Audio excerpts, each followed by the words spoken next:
this time.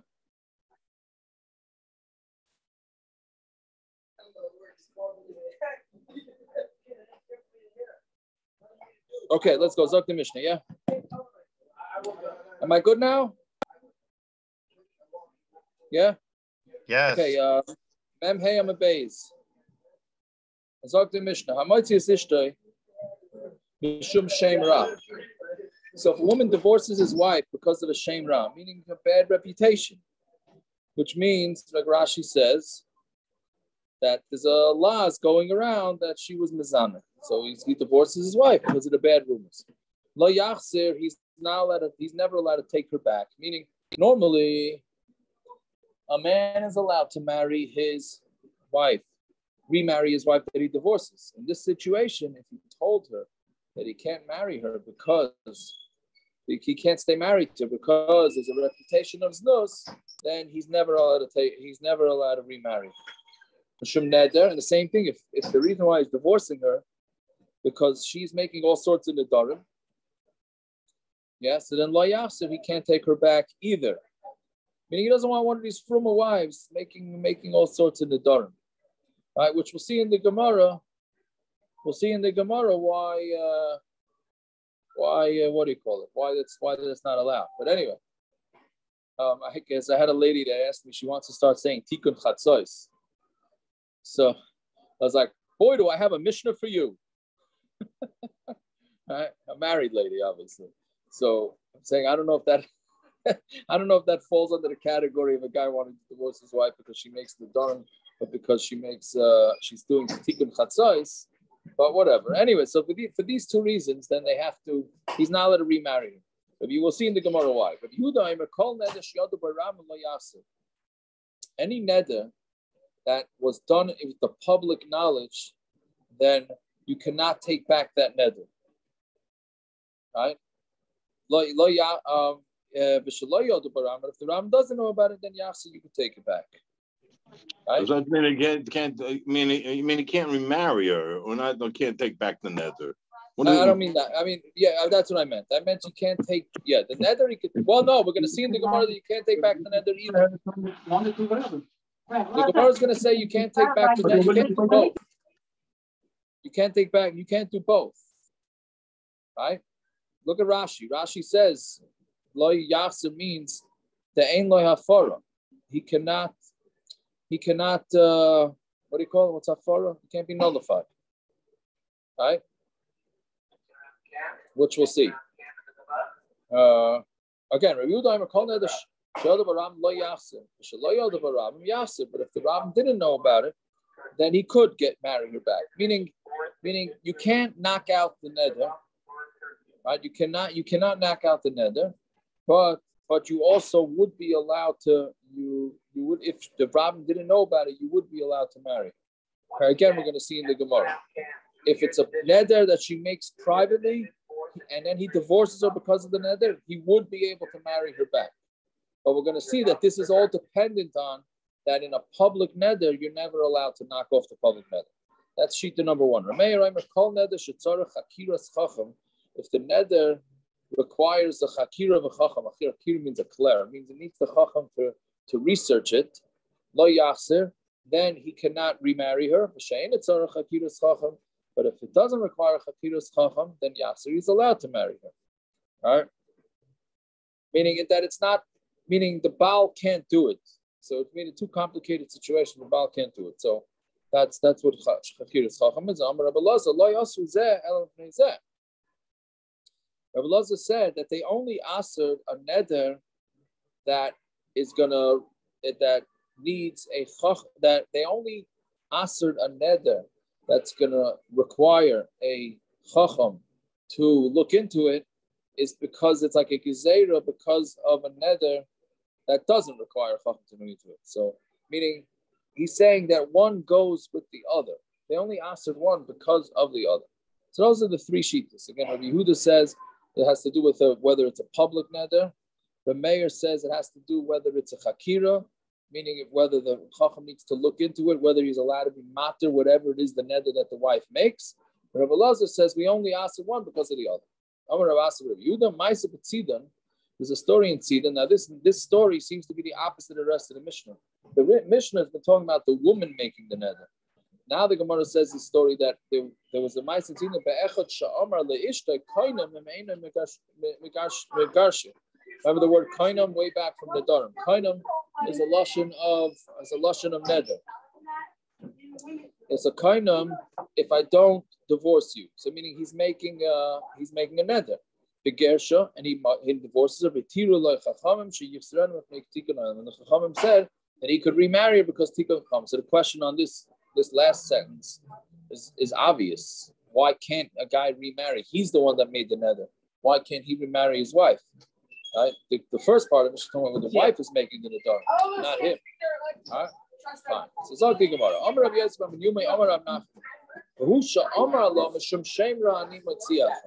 This Mishnah is talking about where he told his wife that the reason why I'm divorcing you is because you have a bad reputation of being mezana. Right? Meaning he has to tell her. This is going to be a very fine point in the Gemara. But this one is still saying it's still just a rumor. Right? It's a rumor, but yes, correct. But he has to tell her that this is the reason. Right? He has to tell him that it's a reason. What? Is it the pshat and motzi shemra? It's worse than a rumor. It's a false rumor. Motzi shemra is a false rumor. Well, that's true. That's true, but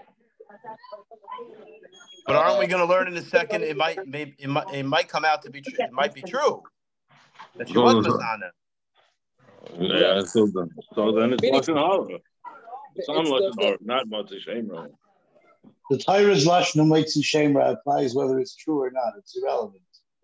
The Torah's lashon motzi shemra is a rumor that she was Mazana.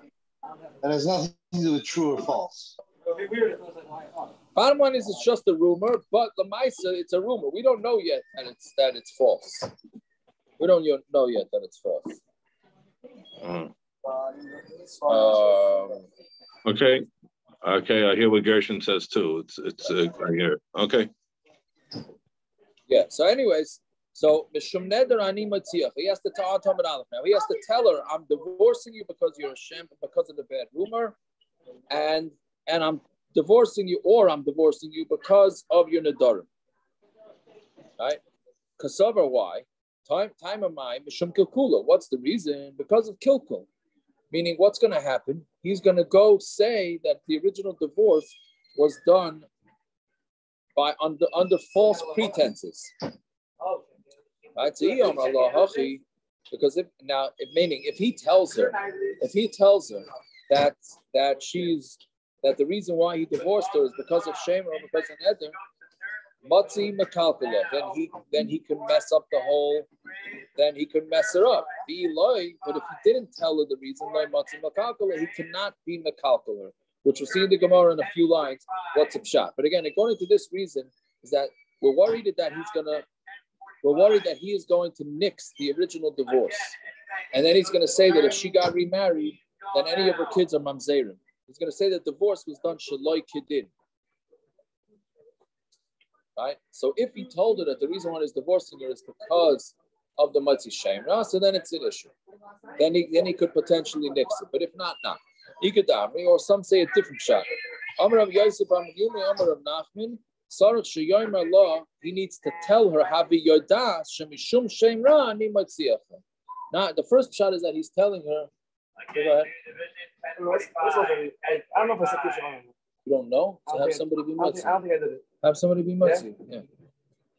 Yeah. So Havi Yoda, Shemishum Shemra, Ani Matziacha. He has to let her know that the reason why I'm divorcing you is because of the shemra. Or I'm divorcing because of the neder. All right? But again, he's not saying her because of the neder. Meaning, he's saying that's what I'm saying. It's a very fine line exactly what the difference is with the terminology that he's saying. According to the first pshat, he's saying, I'm assuming that you are a shemra, or I'm assuming you make nedarim. The second shot is that more like a philosophical thing. Since there's a shemra, therefore I'm divorcing you. Or since there's this concept of nedarim, therefore I'm divorcing you. Kasavar, what's the second shot here? Kasavar Taimamai, Kadesh Lo you B'nai Yisrael Prutzas Ba'arayas in the Dam. The reason is because we don't want B'nai Yisrael to be Prutzas in our Rayas and Adorim. Hilkach. Therefore, he has to tell her why he's divorcing her, and then she should know that that's why she's getting divorced. Meaning, now, being married is not enough of a reason for her not to be a prutza. Now that he can't remarry her. Now I won't be a prutza. You're right. Where was she till now? I'm saying she was married to him. What happened? She got married to him. That wasn't enough. Clearly not. Oh, and now this is really driving home the point. Isn't it interesting? That's what we say. Isn't that what we say, that our door is pretty good, right? Isn't that what we say? Like, our door is pretty good considering with the internet and everything. Right? But yeah, it seems like that's what it is in order to try and get her to not have the fruits. Yeah. So fine. We have a brisa like the first shot. We have a brisa like the second shot, and now it's going to explain to us exactly what's going on here. So Tani Kalishna Kama Omer Ameir. Why do we say that if somebody divorces his wife because of the bad reputation, then he can't remarry her? Mishum neder lo yaser, and if because of neder he can't remarry her. Shema teilech v'tinasi la'achim, because maybe she's going to go and get remarried. Binim zu dvarim padoin, and then they're going to find out, like Rachman was saying, they're going to find out that it wasn't true. It's takamatzi shemra. It was no good, or that the neder, or she didn't have the neder. And he's going to say, had I known that she was like this, meaning she was really legit, even if you give me 100 mana, I would never have divorced her. I loved her. I only divorced her because of these bad reputation things. For him to get bottled, and he's going to say, right, the get that I gave her was under false pretenses, and therefore the get was bottled, and therefore her second marriage was awesome. The fikach, so therefore we tell him, have a yedea, you should know. We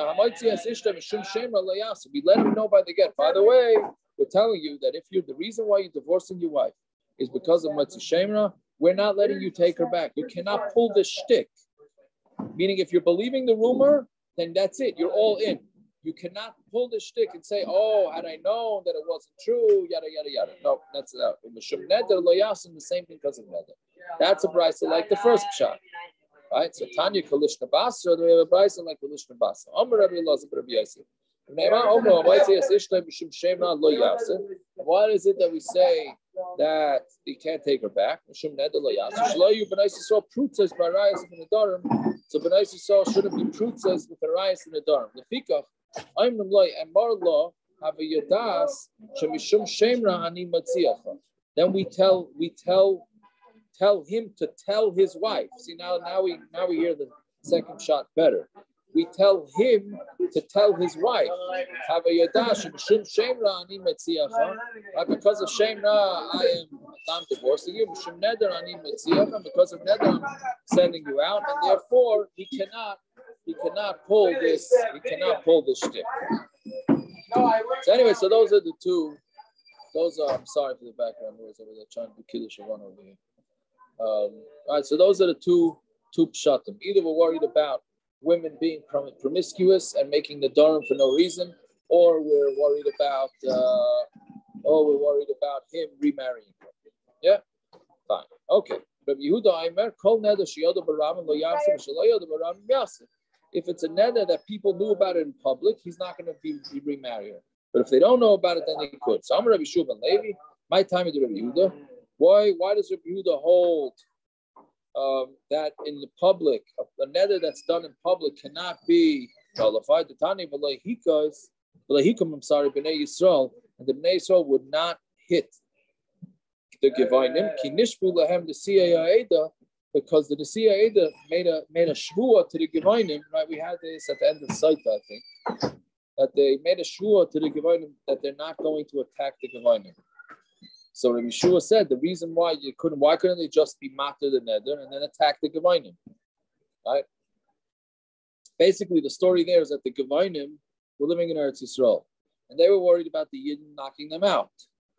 So what they did is they dressed up like they were not Gevinim, and they went to Yeshua, and Yeshua made a shvua that he's not going to attack them.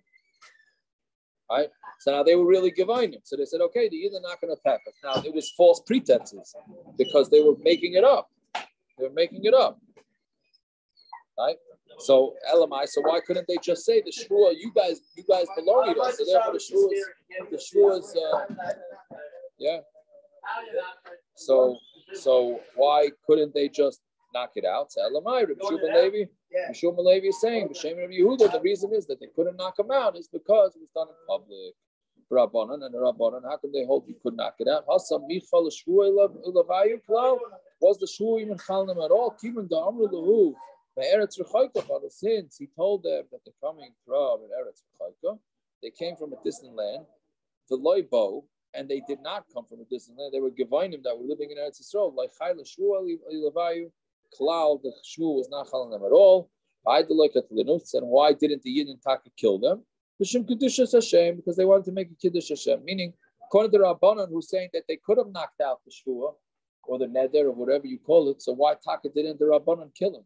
Kill the Gevinim. So he's saying the reason is that's Kiddush Hashem, because it looked like they made the Shvua, even though the Shvua was not a legitimate Shvua, but they didn't want to look like that, like they were going against their word. Become a rabbin. How much is a rabbin? Meaning, how many people have to be aware of a neder in order to make it that you can't take back the neder? Rav Nachman Omar Gimel. Rav says 3 people. Rav Yitzchak Omar Asara. Rav Yitzchak says it's 10 people. Rav Nachman Omar Gimel. How does he know Gimel? Why? Because it says Yomim Beis. This is very interesting. Because what does this have to do with? Where are we getting this from? Yomim Beis Rabim Gimel. By Zava, when it says that a nida, when she's bleeding at not the time that she's supposed to bleed. So it says if she bleeds Yomim Rabim. So we say that means when she bleeds for 3 days, she becomes a Zava Gedoyla, and then she needs 7 clean days.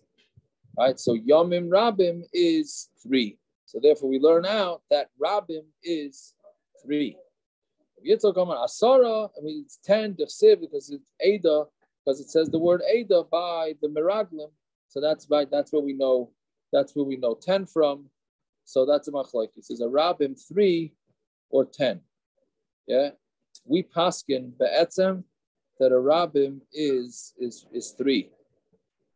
Right, Benegeya to Shabbos.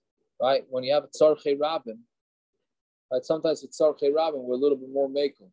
So but Tzarchei Rabim, we say it's 3 people. 3 people is considered a Rabim. Right, it's a big kula. It's a big kula that you call. There's a big difference between 3 and 10. We learned Asara from Minyan from Ada though. From Ada we learned Asara makes a kehila Masai Ada Ra Zois and the Ada a kehila. So it's some clear Shabbos, but the Ada tells us of about a minyan. A minyan is pretty strong congregation. Yeah, it's true, but that's for minyan we call it 10. But lamaisa for a rabbin we don't. Yeah, it's very interesting. I mean, you have Mazuman 3. Yeah, Mazuman is 3, even though you say Elikenu for 10. Yeah, fine. Rameir, so we said Rameir says any nether that needs a chacham to actually investigate it or whatever it is that he says. So Tani Rabbi Elazar and then we said Rabbi Elazar said that we only asked a guy to remarry his wife for a nether that requires the chacham to look into it because of Einet Tzarech. Right, so meaning Rameir did not have this takana, Rabbi Elazar did. So my commitment to give Rameir, so our Adam Roy says she tisbaz the ishta bebezdin. Rameir holds a person wants to embarrass his wife in the bezdin, which is interesting because Rashi says from the lashon of the Gemara it sounds like a person wants to embarrass his wife. Rashi says Klemer einay makbid bekach, meaning he doesn't care. He's not necessarily looking to embarrass his wife in bezdin. He doesn't care if his wife gets embarrassed in bezdin, right? So therefore, he doesn't bother him. he could say, meaning he could knock off the second marriage by saying that had he known that she wasn't that he could have been matir her nedarim, then he wouldn't have divorced her. Right? So that's why they didn't want him to pull this shtick. So they said, you're out. You can't remarry her. A person does not want his wife to have to be embarrassed in Bezdin. Right? So meaning he didn't want to be embarrassed in Bezdin, he would not, meaning he would have divorced her regardless of whether it needed a chacham to look into it. So Mamela, because of that, we're not afraid that he's going to nix his original divorce. Okay. Then we have the last case in the Mishnah, which all of a sudden seems to flip it. The first part of it is talking about where the lady makes nadarim, therefore the husband doesn't want her, so he divorces her. Then the Gemara says a story about a guy who makes a neder, he's divorcing his wife. So my Tana de Katani Maisa, what is this? But what does it mean? The Tana says, what's he doing with this Maisa? So there's something missing from the Mishnah. This is I have to learn the Mishnah. This whole Mishnah is talking about where she makes the neder. But if the man is the one that makes the neder, then he could take back his wife. And we have a story with this. I'm making a neder and many megashir that he could remarry her because of Tikkun Olam. On Talmud Beis. Now, my kind, what does it mean he made a neder? Where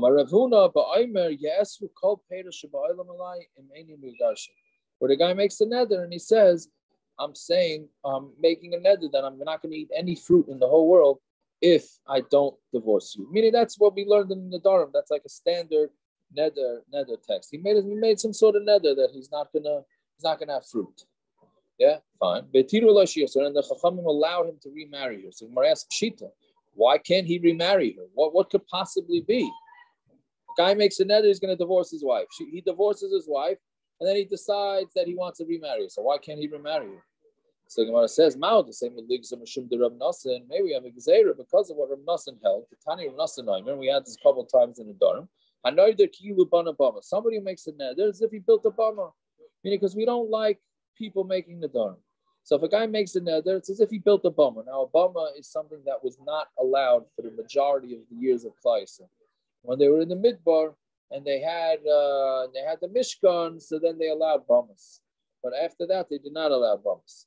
And somebody who's Makayim is neder, kilu hikriv aleh korban. Not only it's as if he has a bama, it's as if he was actually makriv an animal in it. Meaning it's a terrible thing to make nedarim.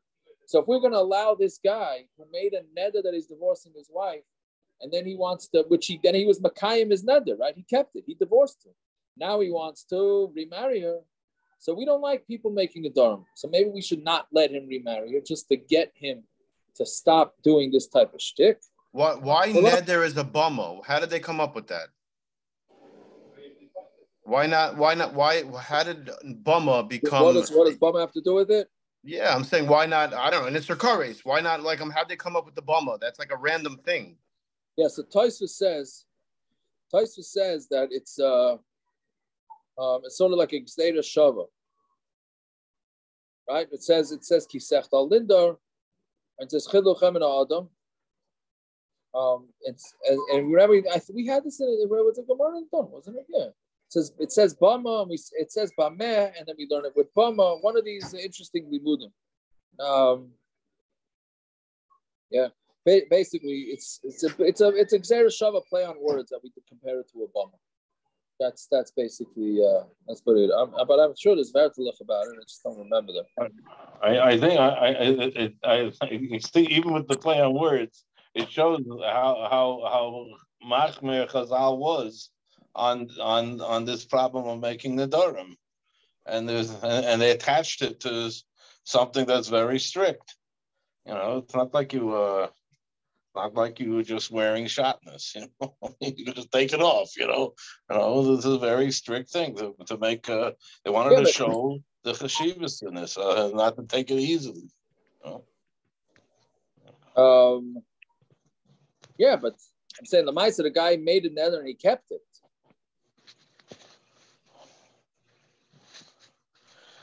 Yeah. Right? saying he did what he was supposed to do. Yet we still don't like it. That's the chiddush. Yeah? Fine. Okay. My tikkun olam. What kind of tikkun olam? She's allowed to remarry her because of tikkun olam. We just got finished saying that the reason why we allow him to get remarried is because even though you would think that we don't want to make him the darim and we want to dissuade him from that, kamashma, we let him do it. Right? It's okay. Well, what's a tikkun olam? Some Rav Sheshes are Reisha. It's going on the Reisha, meaning on the first part. It's really going on the first case of the Mishnah. I mean, the reason why we don't let a guy remarry his wife is because tikkun olam, because otherwise it could be a disaster if a guy wants to nix his original divorce. It's really going on the seifa. It's going on the last case of the man remarrying, well, even though he made a neder, right? And it's saying ein bezum mipnei tikkun olam. This thing doesn't have tikkun olam, meaning there's no issue here of tikkun olam. That's the way it says. Okay, next Mishnah. That clears up what the chasari mixery is then. Because I wasn't seeing a chasari mixery. But the chasari mixery it makes more sense. It's the aim bezum and they tikkun olam. That's a big chasari mixery. Yeah. No, you're right. You don't. Yeah. Ask him. That help. Well, it certainly helps the Chasurim Mechser. Yeah, fine. Okay, Zok the Mishnah. This sugi continues. Let's say a guy divorces his wife because she's an islandess, right? So we know that the din by an islandess is that she can't have children, right? So she can't have children, so he's allowed to divorce her. Not only that, but she doesn't get her ksuba, right? Like Rashi says, he didn't know about this. She knew about it before they were married. He did not know about it. So that's a mekach tois. So he divorces her, and he does not have to give her a ksuba. So now, here's the problem, though. He divorced her, and she's an islandess, right? And then, Rav Yehuda Omer, lo yasser, he cannot take her back. But the Chachamim say he could take her back, right? So now, let's say, nistis la'acher, and let's say she got married to somebody else, and then she had kids. Right, so again, the first case is talking about whether he can't take her back or not. And the shaila is, are we worried that maybe she'll have kids from the second husband? And he's going to say, hey, I would never have divorced her had I known she could have kids. The only reason why I divorced is because everybody said that she couldn't have kids. Right? And the Chachamim say, you could take her back. We're not worried about it. So Rav Yehuda says you can't take her back because we're afraid he's going to do this shtick. Chachamim say we're not worried about it. But let's say she did get married to somebody else and she had kids. Now she says to the husband, hey, you see, I could have had kids. Give me my ksuba money. Right? So that the Tanakama is saying, Taka, she's allowed to do that. Because clearly there was nothing wrong with her. Right? Omer Rabbi Yehuda. Rabbi Yehuda says, we tell her, your quiet will be better than your speaking. Meaning, keep your mouth shut, you're asking for trouble. You go to this first husband, and you tell him that you want the ksuba, you know what he's going to say back to you? No way, Jose. I'm going to tell you, not only you're not getting the ksuba, I didn't even mean to divorce you. And now you are an Ashes Ish, and all your kids are Maseirim. Right? So Yehuda says, just, call a spade. Keep it close to the, just keep quiet and don't get involved. Right? It's a very interesting machlokes. Again, the Tanakama says she can collect the ksuba. He divorced her. He was incorrect about divorcing her, and she deserves a ksuba. She could have had kids. And Rabbi Yehuda says she's asking for trouble because he might go and do this shtick and say, "Good, my divorce was never a divorce." And in the cases in the previous Mishnah where he hears a rumor that she's mizaneh, does she collect her ksuba? L'chara not. I think not. And then it's proven that she's wrong, that he was wrong. Oh, so very good. So it's a stira between the last Mishnah and this Mishnah, right? David, that's what you're saying. Oh, perfect. That's exactly Gemara's kasha.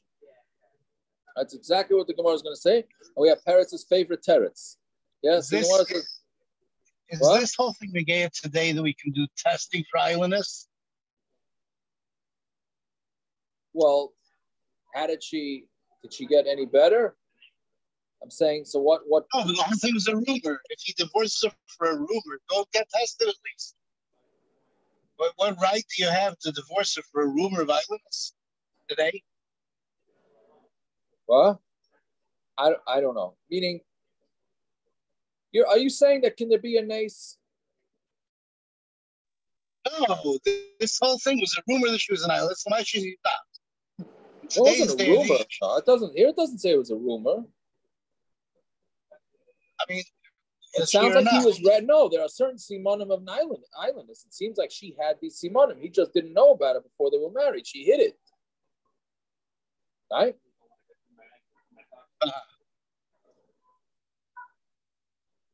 Right? L'chayra, I think that's different.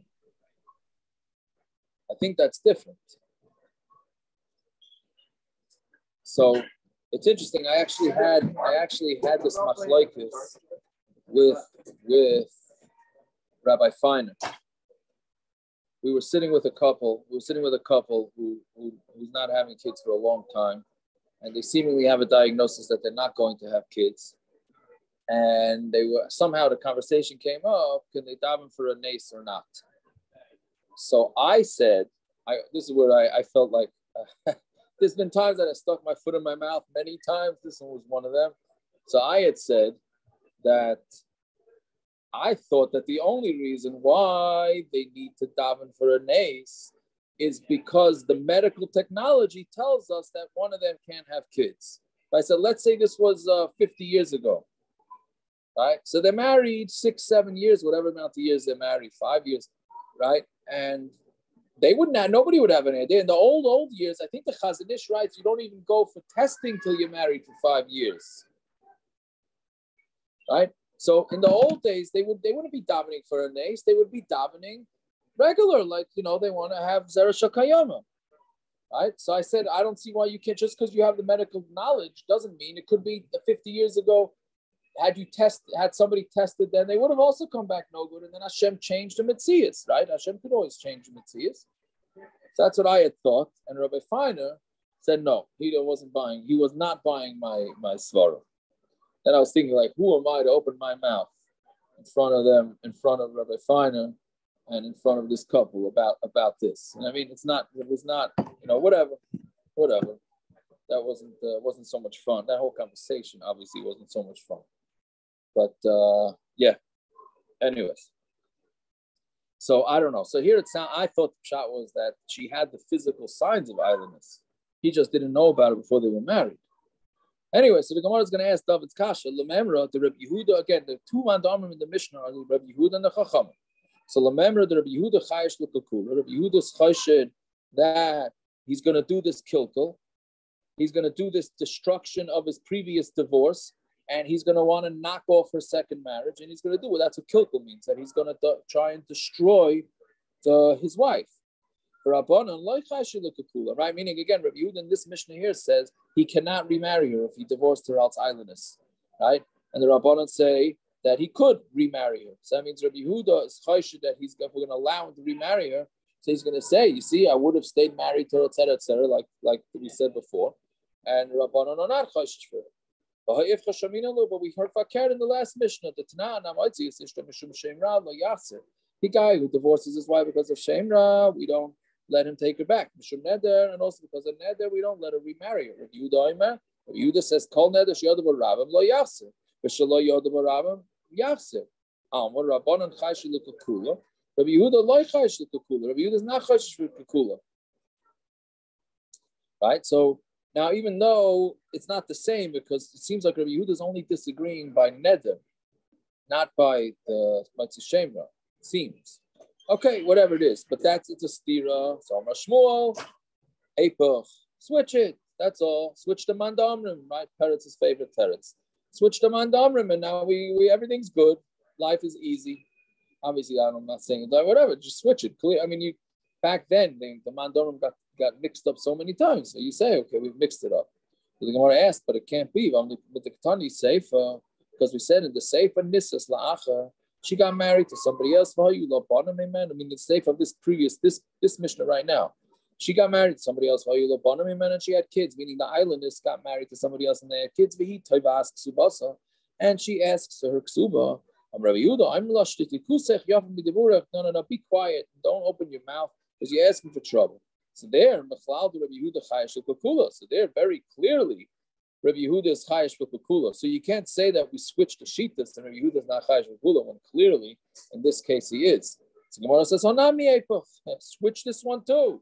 It's not Rabbi Yehuda that told her to keep her mouth shut. It was the Chachamim that told her to keep her mouth shut. So now we do two switches. We switch the last Mishnah and we switch the end of this Mishnah, and then everything is aligned. Don't switch it. Rabbi Yehuda by he savarla, Rabbi Meir, savarla, Rabbi Lazar. By the divorce, by a neder, he holds like Rabbi Meir. The savarla and Rabbi Lazar, and he holds like Rabbi Lazar. But by bitzarich, when you need the chacham to look into it, savarla Rabbi Lazar, he holds like Rabbi Lazar. But when he doesn't need a chacham, savarla Rabbi Meir, he holds like Rabbi Meir. Right? Meaning we're fitting. Abaye is saying that we could fit each one. That you could. It's just sort of what we were saying before in the question that Rabbi Yehuda basically is saying that Rabbi Yehuda's maida that when it's because of Shem Ra, then we're worried about kilkul. But when it's neder, we could always fit it in that we're not worried about kilkul. But for Shem Ra, he would be worried about kilkul. Right? Okay. So I'm a Rabbi Yehuda, Kasha, the Rabbana, the Rama, like Kasha, you're very nice. So you're busy trying to answer up Rabbi Yehuda. Fine. So you have ways to answer up Rabbi Yehuda. But what about, meaning according to Abaya, right? Meaning according to the first teretz, we just switched the shita, so there's no problem all the way around. But according to this teretz of Abaya, so you fit Rabbi Yehuda into all the opinions. But the Rabbanan like kasha, but the Rabbanan, what are you doing about? You don't have a kasha, the Rabbanan. Elomar Rabba, Rabbi Yehuda like kasha kedeshninon. Rabbi Yehuda is no kasha like Abaya answered. The Rabbanan like kasha man chachamim. Reb Meir, when it says it's the Chachamim, it's Reb Meir, Tnai Kofel. That it's Reb Meir who holds that whenever you make a Tnai, it needs to be doubled. Meaning, when you, like here, we're busy in camp all day with prizes, right? So you tell a kid, okay, if you learn for 2 hours straight in Shabbos afternoon, then you get a prize. That's a Tnai. Tnai Kofel is if you tell the kid, if you learn for 2 hours afternoon, you get a prize. If you don't learn for 2 hours in the afternoon, then you don't get a prize, right? Meaning you're saying both sides of the equation. And Rameir holds that whenever you make a Tanai, it has to be Tanai Kofel, right? And we learned it from Reuven and, what was it? Of God and Reuven and Chatzi Sheva Menashe, right? That they wanted to go Me'ever L'Yam, they wanted to stay on the other side of the Yarden, and they told Moshe Rabbeinu, we'll come and help you conquer Eretz Yisrael, and then we'll move back. And they made a Tanai Kofel. So from there, and then they said, if we don't help you, then we're not going to move back, right? I'm sorry, Moshe is the one that made the Tanai. Moshe said, if you come in there, then we'll let you. If not, then not. So we learn out from that every Tanai has to be Tanai Kofel. And what are we talking about here in the Mishnah? But the like kafle, the Tanai, where the husband did not take it back, meaning he divorced her because she's an islandess, but he never said the second part. If you're not an islandess, the get is no good. So since he didn't say it that way, then Rameir says there's no chashash because there's no tanai here whatsoever. Now, the part that I'm having a hard time with is who says there was a tanai here. Who says there's any sort of meaning tanai? It doesn't say in the Mishnah there was any sort of tanai. It just said it. The wife was an islandess, so therefore he was going to divorce her. See why we don't paskin out of a Mishnah between these Mishnayos. They're going back and forth and this and why a Chazari mixery, and then we switch one effect this way, effect that way. You'll never be able to paskin right if you paskin out of a Mishnah. Yeah, 100%. Yep, 100%. Okay, let's just do a few more lines because tomorrow's stuff is a little long. It's easy now. The next mission. Let's say a guy sells himself and his kids to a guy for avodim, right? So now we say, oh no, what did this guy do? He was desperate for money. He went and he sold himself as a slave, him and his kids. So now we can make a community, gathering, and we gotta redeem this guy. Gemara says, "Ain't paidin." I said, we don't do that. He should never have done this. Sell himself to a guy, right? Avol,